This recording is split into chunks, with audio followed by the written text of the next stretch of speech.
All right, so Tammy, take it away. This is Tammy from Intel Capital, and she has brought a great group of people to talk about the role of the CEO through the stages of growth.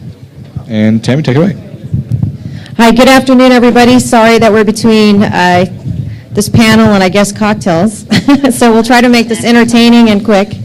I am really excited with this group of people I have up here. We have a tremendous amount of experience of people who've worked with CEOs, and so rather than me try to introduce them to you, we're going to spend a minute for each one to do that, and then we're going to have Dan speak about a slide that he's brought today. So just to give you a little background on myself, I'm Tammy Smerinsky with Intel Capital, the venture capital arm of Intel Corporation, and I've been working with startup companies for 14 years. I have a number of companies in my portfolio where I'm a board observer, and I've both helped recruit CEOs, transition CEOs, and said goodbyes to CEOs. So anyways, that's my background. Thank you. Hi, I'm Mohanjit Jolly. I go by MJ. I am with a firm called Draper Fisher Jurvetson, or DFJ. We're a 35-year-old firm. I invest in early to mid-stage technology companies, primarily investing anywhere from $1 million or $2 million on the low end to north of $10 million on the high end. And I've been working with startups for the past 15 years, and what makes, I guess, me unique is I actually practiced venture capital in India for 5 years. So I've done this kind of stuff and working with CEOs on both sides of the planet, and so hopefully I can bring some of that comparison and contrast to the discussion today. Hi, I'm David Mess, managing partner at ARC Venture Partners. We're a secondary direct firm, which means we buy stakes from other investors in venture-backed companies. And so we're mostly engaged at the later stages. And I can talk a little bit about how we look at CEOs and management teams when we stepped into companies, because it's a big part of our evaluation, and how we work with them and how we see the role that they should play. Hi everyone, I'm Nicola Korzine. I am the deal flow manager and partner at Band of Angels. They are the oldest angel group in the United States. We're just celebrating our 20th year anniversary this year. We've done over 270 investments in all stages of high-tech companies. Typically our investment size is about $500,000 up to about $1 million for the first round, and we do like to do our follow-on financings as well. So Dan On, a managing director with Voyager Capital. So we're an early stage venture firm with offices here in Silicon Valley and in the Northwest, Seattle. And we invest in the seed and first rounds of enterprise software related companies across a wide variety of areas and sectors. So Dan, you brought a slide with you today to talk about some work that your firm has done, and I think they should be up on the screen or coming up. Okay. Good. So do you want to just spend a minute talking about this? I thought this was sort of interesting. Yeah, so a lot of people think it's interesting, and I think that, so this is just a summary of our framework. We think about leadership. So one of the three things that we bring to the table that we've institutionalized as our value adds is leadership development. And a lot of CEOs and entrepreneurs, they really want to think about how they can scale as a leader and CEO. And VCs can generally help fire and hire people, but they generally don't help CEOs scale. And that's one of the three value adds that we bring. We have a partner, in fact, that's a PhD in industrial psychology and just works with our entrepreneurs one-on-one on their scaling, if that's something that they're interested in. And so this is just a summary. This is also published in a book by our venture partner, Crispin Nofsinger. It's his framework. And we talk about the various stages of leadership development. And it has to do with transferring and letting go. I'll speak closer to the mic. Got it. And so in the beginning, we don't talk about great CEOs, a good CEO, a pretty good CEO. Those don't really mean anything to us. We talk about stage appropriateness. And in the beginning, generally, a CEO needs to do a lot of things themselves. They have no team, really. But as the company progresses, they also need to let go and transfer their leadership style. And so we've categorized these four groups as me, us, letting go, transferring. 1, 2, 3, 4 is another way that we talk about it inside of Voyager. And we sort of show the different characteristics of development. And it's all about stage appropriateness. And so what we like to do is we show this to entrepreneurs that we're interested in investing in, and we just ask them, where do you think you are? And they typically don't fit in any one category. You know, they'll do various things in different categories. And what we really look for are two things: self-awareness and an interest and desire to grow. Now, in certain cases, I have a CEO who's extremely accomplished, has been very successful, but he actually doesn't want to go beyond a certain level. He'll say, at that point, just get somebody else, actually. And that's fine, too. I think as long as there's self-awareness and everyone's up front. So with us, you get a very good picture of what is expected of you over time, and we can help you with that. And I think that's one of the things we bring to the table. It's how we think about leadership development. It's all about stage appropriateness. Since we're on that topic of CEOs sort of maturing through time, you talked about what your firm does to help people. For the rest of the panelists, do you guys have anything that you recommend to people to help them grow through time? I mean, like, are there conferences, books, classes? Do you ever send your CEOs to go do that kind of work? So one of the things that that DFJ does fairly regularly, and I imagine that many firms do this, is we actually organize events where other CEOs who've gone through transitions across these four different curves actually come and opine and speak with up-and-coming CEOs.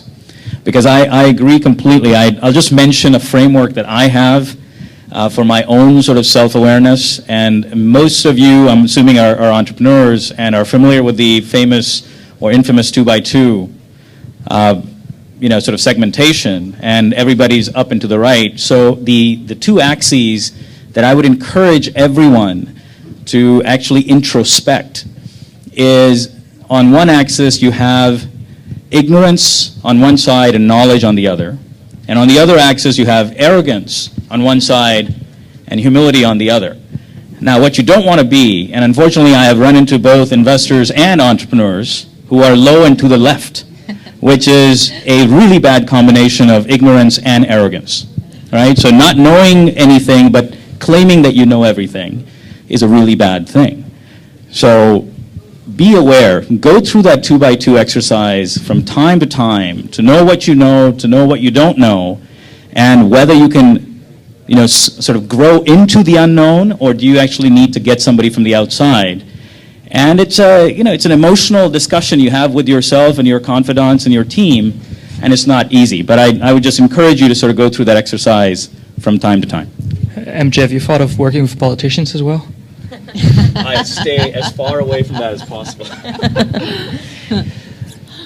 So yeah, from my side, we don't really have any kind of program to train entrepreneurs, nor a framework. But the way we typically deal with it at the later stages of growth of venture-backed companies is to force them to augment their teams to supplement any gaps they may have, right? And we assume that they are capable of managing down and making sure they treat their team well and can encourage them to grow themselves. If they can't, then you get into a much more difficult discussion at the board level, and if you need to replace a CEO, then you replace a CEO. But we try not to get to that point. Yeah, for us, because we're really dealing with the right CEO for right now stage, when we're the first investors coming in, we really try to support and supplement through our own mentor network, and then through peer-to-peer, as MJ said. Because on the band front, each of us comes more from the operational background, it actually helps tremendously to be able to match make in that regard. And for us, obviously, what we're looking for mainly is a coachability factor. The idea that obviously entrepreneurs have a desire and a passion to grow at the founder level into whatever role they ultimately have with the company, be it CEO in the long run, or be it ultimately more at the VP type of level. What do you guys, talk a little bit about your sort of best and worst CEO experiences, and kind of, how that has impacted your looking at new deals and talking to new CEOs. Dan, do you want to start? Sure, yeah. I would say the worst CEO experience I've had, and it's unique. I think I've been fortunate that my experience has been largely quite good, is a CEO that raised a round of money and then decided he just wanted a higher paying job and just took another job. And it was really more of just a trade. There wasn't really any passionate commitment to the company. There was somebody else at the company that took over, so it wasn't just an empty hole. But I think just viewed the company in that position as just something that's interchangeable with doing something else. And I think that it really showed a lack of real passion and commitment. The person was extraordinarily smart, a genius really, and therefore charismatic that way. But that lack of commitment, that the company is really your baby, and you would never obviously just abandon your baby and move off to another country, would be a pretty good analogy, is probably the worst experience I've had. I think part of the rationale was, well, it's better for me right now, and the other is, well, this is a portfolio, right? It doesn't matter. You have a lot of companies. It doesn't matter. But didn't it does matter. When you guys put your money in, wasn't part of your putting your money in behind that CEO being at the helm? Absolutely. Yeah. Absolutely. And it was a follow-on round, so it wasn't after the first round. Oh. And I think I have a lot of great experiences with many CEOs, and it all, I think, seems to come down to a couple of things. One is a real commitment and passion to a business. Doing a startup that is inherently disruptive or non-obvious is a hard endeavor. And I think if you're not really passionate about it and really committed to it, while still being self-aware of whether you need to make some course corrections or whatnot, I think it's just really important.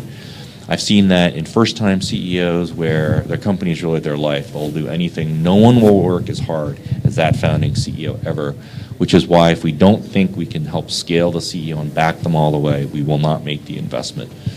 And I've done it both ways over the last 17 years of doing venture capital in Silicon Valley. And it really works much better if you have a founding CEO that you think you can really grow and back rather than just have to replace. And then the other part is just a sense of real responsibility. I have a company, I'm on the board of a company where the CEO and most of the executive team are very seasoned, have multiple successes to their names, and they really needed to reach certain milestones, and they just made it happen, and they stretched cash, they stretched the runway. Not everyone can do this, of course, but they stopped taking salaries. They actually didn't take the board. They just stopped taking salaries. And I found out later, post-fact, that they were not paying themselves. Now, they can afford to do that, and not everyone can afford to do that, so that's a little bit different. But it wasn't a question. There was no, oh, look what we're doing, and look how great we are, we're going to make this work, and this is just one of the things that we're going to do to make it work. And I thought that level of commitment and responsibility was just really admirable. So I'll bring two of the India examples that I'm living through today. So I will not mention names of companies or individuals. But one thing about other parts of the world, so having done this in Silicon Valley, I went in more as an American, but I got a complete reality check in the first 6 months of, you're not in Kansas anymore. It's a different way of doing things. So one overarching point I'll make is, I think Vish on the last panel made the same point, which is as soon as you take somebody else's money, you are in effect relinquishing control, okay? In India, people are stuck on this idea that they have to own, or the founders have to own 51% at any time of the company. That to them is equivalent to basically running the show and having control. And so for the 5 years that I was there, I was sort of pounding the table saying, guys, if that is your mantra, then please don't take outside capital. Go run it, grow it organically. Do not come talk to me and then say, oh, by the way, you go away, I'll go ahead and do it my way. So right now, the negative experience, and I'll get to the positive, is what I call the gun to your head experience, okay? So gun to your head experience basically is, I have gone ahead, I as the CEO, have gone ahead and done what I thought was the right thing to do, supposedly for the company, but the company effectively means for himself and perhaps a couple of other members of the team, but not the investors. So he's been able to get a deal to the table, the company's going to run out of cash, the deal to the table, never discussed with the investors or the board, and finally he's telling us you have 48 hours in which to approve the deal, otherwise, here's the key to the kingdom, please go ahead and do with it what you please. That is not a way to manage your board or to build trust and build a true partnership, which, by the way, you will have to think about your investors as. It's, you can divorce your spouse, you cannot divorce your investor. We're with you, like it or not, for 7 to 10 years or more. We've had companies in our portfolio that went on for, till they were teenagers. So, and yes, and that was, I have a teenager in the house, so I sort of know what that feels like. And on the good side, I mean, similar to what Dan mentioned, I mean, we have two brothers who wanted to go after an industry. We seeded them when they had nothing. They came to us and said, we want to put in our life savings because we believe we believe fundamentally in what we're trying to do. We have a mission and we have the conviction to be able to make it happen. I said, look, I don't want your family, life savings. That's not something I want on my conscience because it's a high risk venture. Put in a little bit so there's skin in the game. This is the highest performing company in our India portfolio, yet the CEO is the least paid member of our CEO cohort in the India portfolio. The reason simply is he says, not that he comes from wealth, but he says, I am not comfortable till I make money for my investors. And at that point, let's have a clause that says, depending on what the exit looks like and what kind of money I've made for my investors, I will share the upside. Right? So that is I mean, again, that's probably an anomaly, as is perhaps the former. But I just wanted to tell you that I've actually had both these conversations within the last 24 hours, and it's been an interesting day in the life of a VC. I'm going to let the next two go ahead and speak, but if you have questions, if you could get ready for those, we would love to make this more interactive with the audience, okay? 1 second. In these situations where you've had your worst scenario, do you think that person was able to secure another CEO role, or do you think it did impact their ability? Because I don't think a lot of times people think that when they do these things that they realize the long-term ramifications. In my case, the CEO, after the bankruptcy, was named CEO of the newly started company with his friends who reinvested in the business. And he was already half retired anyway, but unfortunately there was nothing learned and nothing gained there. The COO was gone though. So in my case, unfortunately, the gentleman will never relinquish control. So either the board has to fire him and get somebody else on board. And it's a live situation, so this is, it's going to be a movie in India someday. But the overarching, with a lot of dancing and changing of clothes behind trees. So, but the point that was raised is, short-term versus long-term. So in many emerging economies, right, where this whole relationship between investors and entrepreneurs is no more than a decade old, right, because they've been family businesses traditionally. And they don't really understand what it means to take money from a VC or a corporate venture arm. So in their mind, they're saying, look, this is my one chance to make it big. Here, you know that there's going to be failure, but after failures, you pick it back up and you go again. So I've actually funded companies that have failed the first time around and succeeded again, just because the character of the person, the way he or she handled the downturn, was so impressive, so ethical, so high integrity, that I said, you know what, that's fine. Market didn't pan out the way we thought. Other things happened that were out of your control. But you are somebody I'm going to back. Now, what you don't want to do is make a trend of that. After the 4th or 5th time, you come back to me and say, hey, MJ, I'm a good guy, but I'm still waiting for my 6th turn. Then it gets a little tricky. But the point simply is, you have to think longer term. You have to think multiple tries. And hopefully, in your 2nd or 3rd, you do indeed succeed. Yeah, so actually continuing that theme, I have a tale of 2 startups and 2 CEOs, both of which had a level playing field, meaning that both of the companies went under. Neither were great successes, but one was a fantastic CEO, and in fact, we're just literally closing on their new startup, and we're super excited to be backing that founder and that CEO again. And the second, I hope we don't see them anytime soon. And I mean that in the nicest possible way, because I just think that they have a lot of growing up still to do.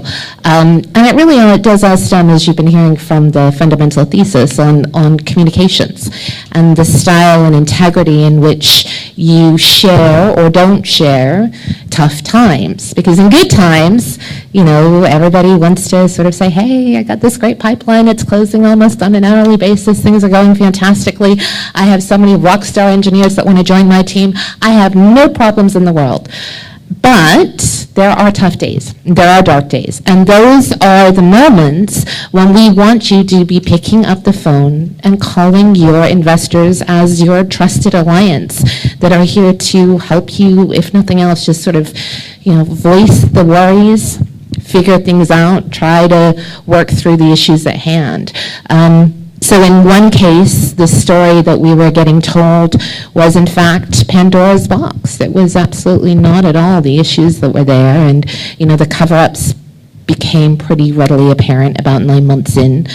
And lies upon lies upon lies upon lies, you know, from the board meetings to just sort of the cover stories that we're going through with other investors. And it was very disheartening. You know, we look at that and sort of reflect back as far as what could we have done differently.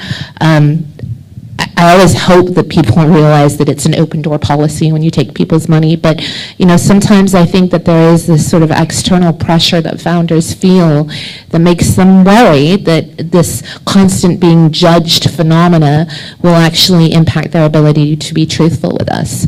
And so, you know, if nothing else, I hope every one of you take away the understanding that while at the end of the day we all have LPs that we're reporting to and we want to see healthy returns, we can't help you if you don't tell us that there are problems and challenges that need to be addressed. And it is much better for us not to have to peel that onion to discover these issues ourselves, but instead to try to get ahead of those worries. Trust us, for the most part, we have seen more than enough mistakes. We've been there, done that, time and time again.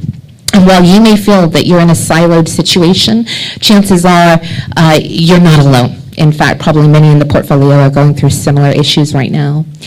On the plus side, we had a company that for market dynamics and, you know, a bunch of challenges when it came down to actually getting into market just took longer. And it was at a downtime when we weren't able to raise the follow-on financing, and so we did an inside round, and that bridged them a little bit further. But at the end of it, it had to be an asset sale, and it was, you know, pennies on the dollar. Nobody, not the founder, not the investors, walked away really with anything at the end of it. But the employees of the company, the one thing that founder went to bat for, the employees of that company actually ended up getting placed inside of the new company. And that ethic, that drive for making sure that the team that they cared and committed to was so well taken care of was very inspiring. And so for that reason, we are ecstatic to be backing them again. And chances are pretty good this time it's going to be just fine. So we're excited. You know, one of the things that kind of came to me in the last 2 years is that as investors, we're almost like therapists. The CEOs that are smart actually will come and dump all the issues and bounce things off of us because they know at the end of the day, we're going to be helping to brainstorm on how to get, you know, through these tough times because, you know, we're aligned. We want the company to be successful, right? Does anybody have any questions for this group? So we have a tremendous amount of experience up here, so I'd love if you have questions. Don't ask me any questions. I don't have. So I was wondering, in your experience, both some of you are angels, some of you are venture capitalists, and just following on what we were just talking about CEOs seeking advice, is there a pattern of different advice seeking in the relationship between founders and VCs versus the relationship between founders and angels, or do you think it's pretty even? Maybe I can speak to that because I've done both sides of the spectrum. I think the angels typically come in earlier and they're the first money in, and I think there's a lot of gratitude from the entrepreneur and probably a stronger common basis of trust from the get-go. So I think that relationship may be a little bit more special. But down the road, I mean, a CEO that's really open to feedback and wants to get the best out of his investors should be able to develop very strong ties with his VCs as well. What happens though when you get VCs is typically you don't have one, you have several ones, right? So You may have a lead investor you'll be a bit closer to, or somebody you're closer to because you've got more affinities, but you get different sources of input. And there the trick becomes to use that effectively without trying to divide your board to, solidify your own seat. Because that's something boards read through fairly easily, and at some point it becomes fairly annoying. And again, to the point that Nicola made earlier, if you can uncover issues for the entire board early enough, they can be addressed. If you don't, you get one of two outcomes. Either the company's dead, or there's another financing round which dilutes everybody, so nobody's happy about that. I have a quick question. Yeah, over here. This guy. At what point, or how do you re-engage an investor that's just not interested? It's like, here's the money, you go do whatever you want. You send them updates, and they're not helping out in any way. How do you deal with that situation? You call me and I buy him out. I have someone to talk to. All right. You know what, that's always tough. I have a situation right now where we have an investor who is disengaged, partly because they're not going to put any more money in the company. And I think as the CEO, you have to go and, if you have 6 or 7 different investors, first of all, you have a limited amount of time, so you should focus where you're going to get the most help and money from. That's the best you can do. And just be smarter. I think a lot of people, I'm surprised how many entrepreneurs, when they go out and try to find money, that they forget that it's really important to really understand who you're getting your money from, because it's like a relationship it's not going to be a 1 or 2 year thing. It could be a 7, 10, and these days 12, 14 years. And so you want to make sure who you're taking your money from, that you can work with them. So yeah, I mean, it's just like Spider-Man. With great responsibility comes great power. So you don't want, just because there's money out there doesn't mean you want to take it from anybody that gives it to you. Absolutely. So I let me just echo that and put an exclamation next to it. Is just like investors do their diligence on entrepreneurs, so should you with respect to the investors, and not just the firm, the partner, him or herself. And a lot of it this is like relationship building 101, right? So you sort of set the expectations up front. So for example, when I have a conversation with a first-time CEO, which many of you might be, I say, okay, do you know what you know, and do you know what you don't know? And the response will say a lot about that person. And oftentimes, whether they're being coached or they're being honest, they'll say, you know what, I want to build a long-lasting company here. I want to build a multi-billion-dollar entity. I may or may not be the right person for that over time, and I'm happy to hand it off to a more professional CEO at the right time. So expectation setting. Similarly, as an entrepreneur, you should be asking questions of the potential investor, saying, how involved do you want to be? So what I don't think any of us want to see is a bait and switch on either side. So you don't say you're going to do something and not do it. And then on the investor side, shame on us if we promise the world and then underdeliver.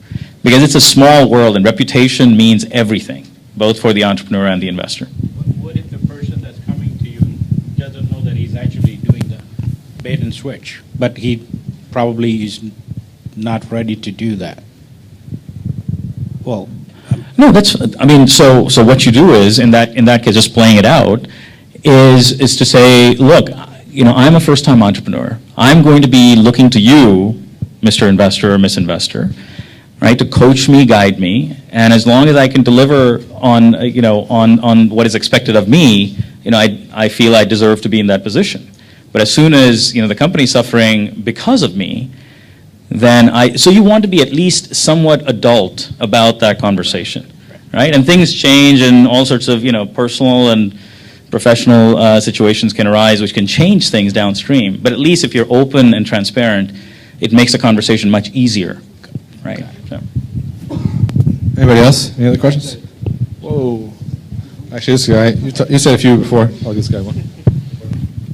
Do you have some comments about the chairman of the board? Everything is about the CEO, but normally the chairman of the board is sort of the first mentor for the CEO.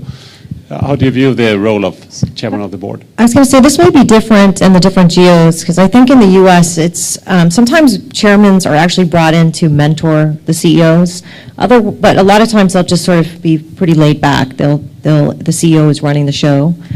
So it kind of depends on the situation, but I think in other countries, maybe, I don't know if you guys have had that experience, where the chairman actually is almost playing a really pretty heavy hand role. Is that? Yeah, I mean, from an Indian perspective, for example, the chairman is usually not the CEO. Here, I see the CEO sort of sometimes at a board level taking that chairmanship as well. But yeah, to Tammy's point, I mean, basically, again, my experience on the India side has been that it's truly a mentor. It's somebody who's an industry professional, who's a senior person, who's been through companies going through different stages and growth and ups and downs, where there's a huge level of respect, not only from of course the CEO and team, but also from other investors as well. I've had the experiences that Tammy described, where abroad you have more situation where the chairman is not a CEO and indeed is quite impactful and is there from the beginning. I would say here in the U.S. it depends on the situation. I agree with you. And the chairmanship of the board is a tool that can be used to coach the CEO or to really provide a more strategic role to somebody else while the CEO runs the operation if he doesn't have a strong COO. There's a number of things that can be done with it. And more generally, I would encourage you all to think about your boards and how you construct it. It's great to have investors on it. You also want to have different perspectives. Hopefully people from the industries you are in or the industry you're trying to sell to, people who bring something else, people you can also get to trust over time. And if one of those people is strong enough that it's a well-rounded person that has also the investment experience or the board experience for a long time, that person could be your chairman. And that's something that can help you to have a more balanced board and not feel completely overwhelmed by the influence of the investors, which speaking against my own chapel here, but you may be wanting to hear something like that. So in most private companies that we've been involved with, the chairman title doesn't mean anything. Very often there is no chairman, or maybe there is, and I don't know who it is. It doesn't mean anything whatsoever. CEO is a CEO. If he needs a chairman to help run the company, then he's not really the CEO, pretty much.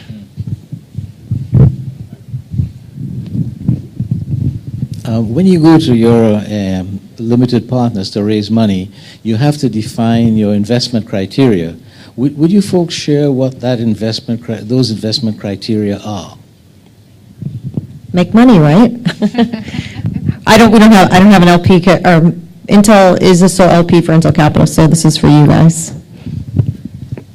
I can go around. So first round, so our focus is stage focus, so seed first round. We've even been the founding VC of a number of companies, meaning engaged with the company prior to incorporation, so that's pretty early.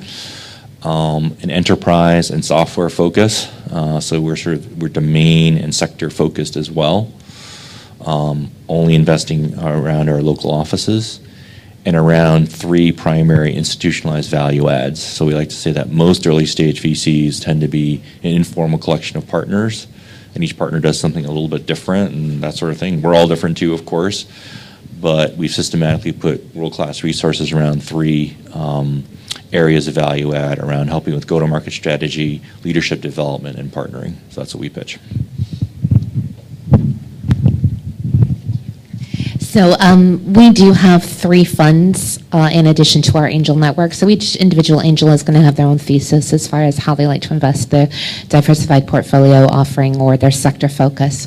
The fund that we're currently investing out of is our 2009 vintage fund called the Acorn Fund, and that had a very specific focus behind it. It was at a time when a lot of our own portfolio were getting acquired in sort of the $30 to $50 million range, and a lot of the big giants in Silicon Valley were no longer doing a whole lot on the innovation front.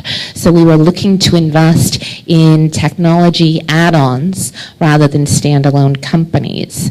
And that is the mission in which we pitched kind of our Acorn Fund. It's still what we look to invest in. Basically, we want to support startups to get them to a point of sustainability on their own 2 feet. What I mean by that is raise all the money that you think that you need up front to get you to at least cash flow break even, so that no matter what happens with, down rounds or follow-on financing, you at least have the ability to sustain yourself until the point of the right exit approaching you.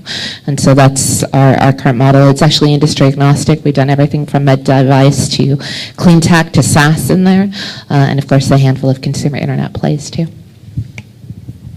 So on our side, it's a bit different. We're coming at a fairly late stage because we buy out investors who've been there for too long already.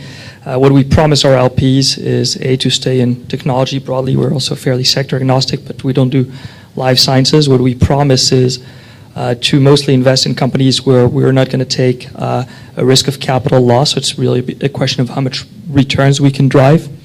And we also promise liquidity within hopefully 2 to 4 years. It can be a bit longer times, but it cannot be the 10 to 12 or more years that early stage VCs have. So the only thing I'll add is, we are a $325 million fund, Fund 11, which we're trying to convert into $1 billion plus. So what you see here is actually a fairly diverse spectrum here, or of how much capital can the entities actually invest and what the expectation is in terms of exit. So the rule of thumb that I use is I want to be able to put in $10 to $15 million into an investee company and get $100 million plus out over roughly 5 to 7 years. What that means is that you have to more or less be thinking about creating $1 billion enterprise. Otherwise, it doesn't necessarily move the needle for larger funds like a DFJ and many of our brethren on Sand Hill Road and increasingly in Soma. So that's something to definitely keep in mind. In terms of sector and stage, we're early to mid stage, and what we say is what we don't do. It's not necessarily what we do. We don't do pharmaceutical, life sciences, semiconductors, hardware in terms of data center, but we are in Tesla and Solar City and SpaceX. So that's about as hardware as you can get, I suppose. We're looking for very disruptive moonshots, quite literally. And we don't shy away from outcomes that may be some distance away, but if they do work, they can be phenomenal successes, and we've done that in our history. So we're fairly comfortable taking those high risk bets. If I can very quickly contrast to what MJ said, so most VCs will do exactly that, especially early stage, go for the moonshot, and it's absolutely the right model. We have a different view of the world. Our view of the world is the company good enough that we know we can sell it, i.e. can we bring everybody to a point of liquidity, not just the people we bought out. And then for us, it's a matter of pricing. If we think we can sell it, we'll come in, we'll do the work, we'll help everybody get to liquidity. So we don't need to have the $1 billion outcome.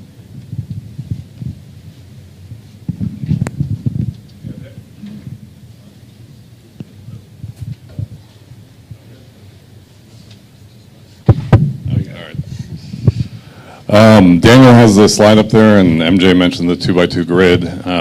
If you're trying to be self-aware as a CEO, what kind of questions should you be asking yourself? Sorry. All right, I'll start. I'll start pointing at each other. I think it's fairly simple, I suppose, yet profound questions. Things like, what is my purpose? What is my mission? What am I trying to accomplish with this company, right? And presumably there's either some domain expertise or there's a pain point that you felt that you're trying to address with a solution and with this company. And then either yourself or in conjunction with your advisors and maybe early investors and co-founders, you say, okay, what are the skill sets that we need? And you have to have sort of a timeline to it. Near term, mid-term, long term. Initially, you just have enough time and bandwidth to just think about, okay, what am I going to accomplish in the next 12 months, and what do I need for that? Who do I need to surround myself with, right? Do I have the skill set? Do I have the talent set? What am I good at, and what am I not good at? And one thing you have to sort of internalize is, irrespective of when you're technically fundraising, as a CEO, as a founder of a company, you are always selling. And you're always fundraising because you're selling your investors, you're selling your customers, you're selling your employees, potential employees that you're trying to poach, trying to get them to give up their $250,000 job and work for cold pizza and warm beer. and it's a tough sell. But if you're passionate, if you have the conviction, I think you can make those sorts of things happen. But Dan is very experienced in these things, so. I think that's exactly right, and speaks to another way of just framing that question or asking it is, what do you really like to do, and what kind of things do you not like to do? Okay, because as a company scales and grows, the CEO's responsibilities grow and change over time. And I remember one thing Reid Hoffman said as he transitioned the CEO seat a couple of times. He said, I realized I was just doing things I really didn't like to do. And there were certain things I just wasn't good at as CEO. So I wanted to bring somebody in that actually liked to do those things, and I could just focus on what I like to do, which is focus more on product and strategy. And I think that's a component of it.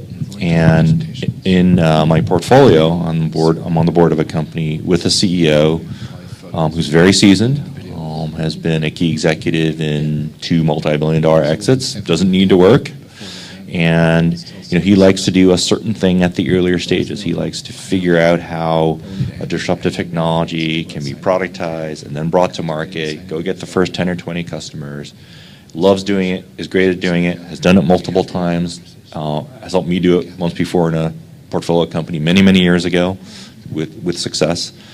But also knows when the company's really about just managing and turning the crank on the sales machine, getting back to the point of they're always selling, that's not what he's interested in doing. So. I was going to say, especially as the company grows, I've noticed that a lot of, especially I think entrepreneurs and CEOs, want to be involved in the day-to-day of what's happening in the company. And as the company is growing and getting larger, it's hard for them to let go. And also the amount of travel, I think, increases. And so I think if you're interested in being the founder, entrepreneur, CEO, you need to really think about what's required and do you want to do those things. Like I personally know that I'm going to say this now and then 10 years from now I'm going to regret it, but I don't think I could ever be a CEO because I don't want to travel as much as they have to travel. That's just my personal, that's how I feel. But believe it or not, I've had CEOs that didn't even recognize that was an issue for them, right? And so I think it is really important for you to sit down and think about what do you think the CEO should be doing? Can you do it? Do you want to be doing those things, right? Well, one thing I'll just mention is there's a company we invested in, and the entrepreneur came in, and on his card it said president and CTO. It was not CEO, and he was the sole founder. He had done a venture-backed startup before as CEO. He got it to a certain level, so it had some success, had a lot of credentials. And I just asked him, oh, by the way, I just noticed on your card, he goes, oh, well, I'm not a CEO. Don't make me CEO. You have to go find me a CEO. I can get the product done to market, but ultimately that's what I want help with. And then in a separate conversation, I asked, well, and I eventually called them, of course, since I knew them, the VCs that had backed his prior company. I said, what do you think they could have done better or didn't do so well? And he said, they let me be CEO too long. I'm not a CEO. Okay, that's pretty clear. That's not what he wanted to do. If I can add one more perspective real quick, I think you have to know for yourself what's most important. Do you want to be the CEO and learn and grow with that? Do you want to just do indeed one of the phases that you like and then let go? Do you want the company to be a mild success because it's your first one and you just want to become financially independent, so if you have a lot more freedom to the next one exactly the way you want? Or is the first one already the one you want to swing for the fences with, right? You have the luxury of being in the Silicon Valley where you can fail, you can try multiple times, and in that environment you need to think about what your strategy is. Something that people in other parts of the world don't have a luxury to do. Yeah, I guess the only thing that I would add that's interesting from our dynamic is about 18 months ago there became kind of a unique theme that was happening where we would meet with founding teams and they would present their business card or they would present their story, and every single one of them was co-founder. And you would say, well, what role do you play? Which one of you is CEO? And nobody would raise their hand. Not one of them. And the challenge with that is that when there's not actually a leader, even inside of an equal playing field, which we can appreciate, everyone has got a sort of shared education style. The challenge is that things don't happen. Like it or not, even if there is a tough choice about who is the right person for CEO at the founding stage, without somebody wearing that title, we have actually found more often than not that the company can go awry.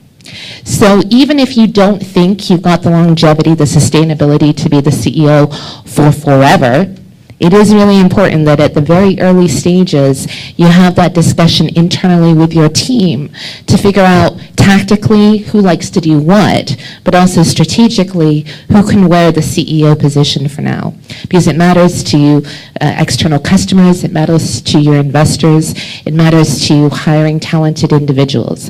It really is a critical role. And so even if it's not a forever position, it is one that you need to have defined from day one. And by the way, one thing that I will add is make sure your spouse is completely on board, okay? I cannot stress that enough. I've seen way too many divorces. I've seen really negative situations.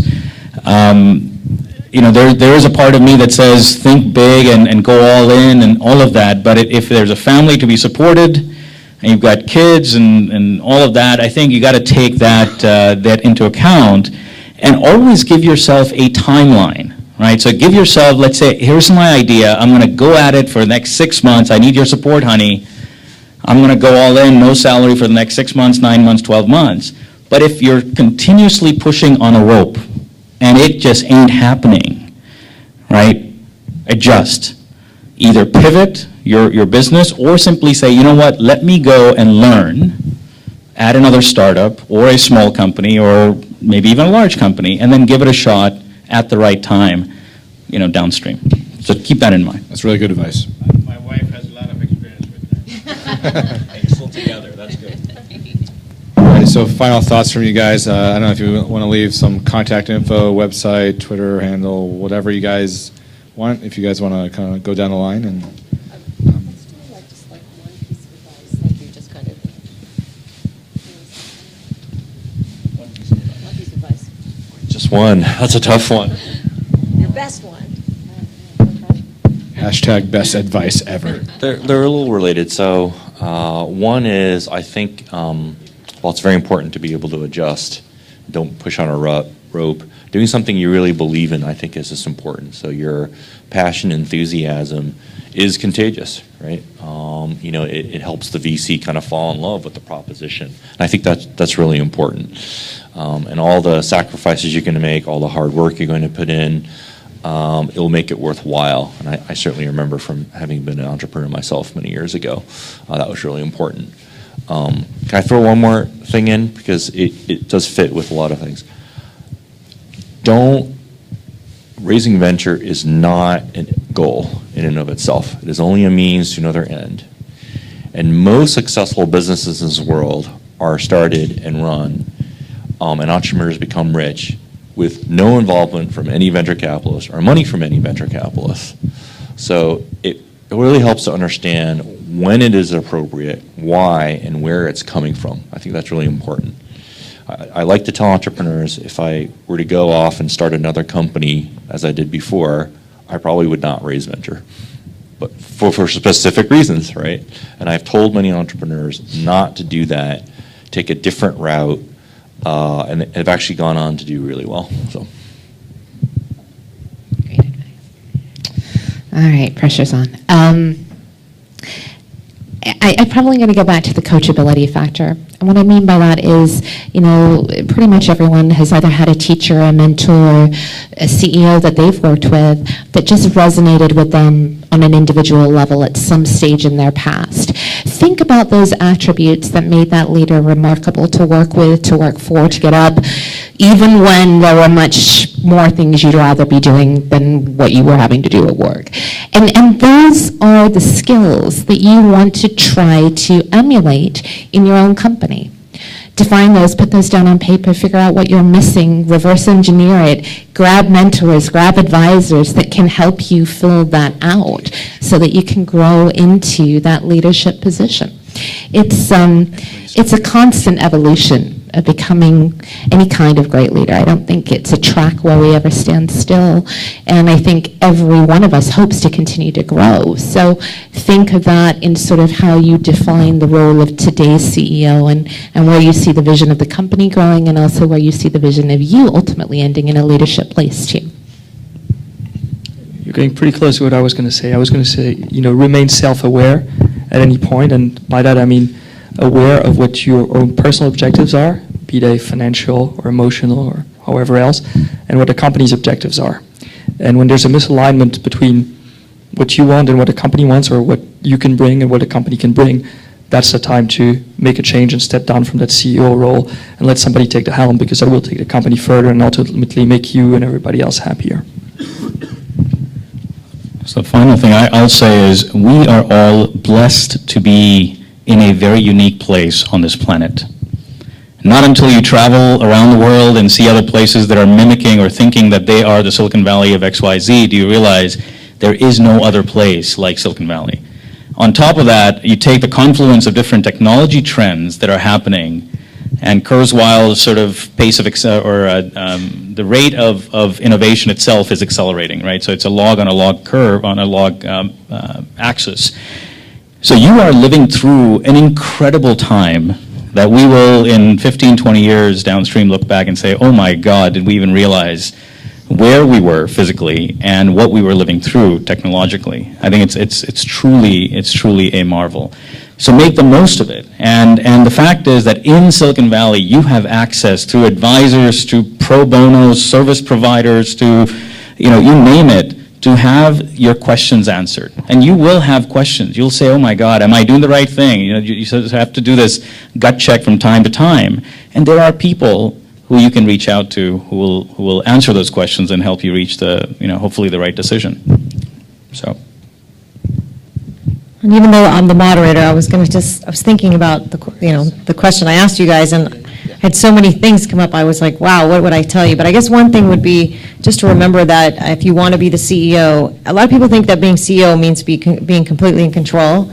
But in some ways, really effective CEOs recognize they're not in complete control, because they have to take care of their employees, they have to take care of the customers, and they've got their board over top of them. And the reality is just like any other employee, they're having to manage all these different relationships, right? So if you're somebody who wants to be in control, even being the CEO does not give you that. So just something to keep in mind. But with that, thank you guys so much. I actually learned some stuff today. So. All right, thank you everyone. Give me a round of applause. If I could have you guys stay right here, and one last thing that I asked for you guys to do, can you guys all come up? We're going to take a big picture. So come on up. Yeah, just go ahead and put it on the table, turn them off.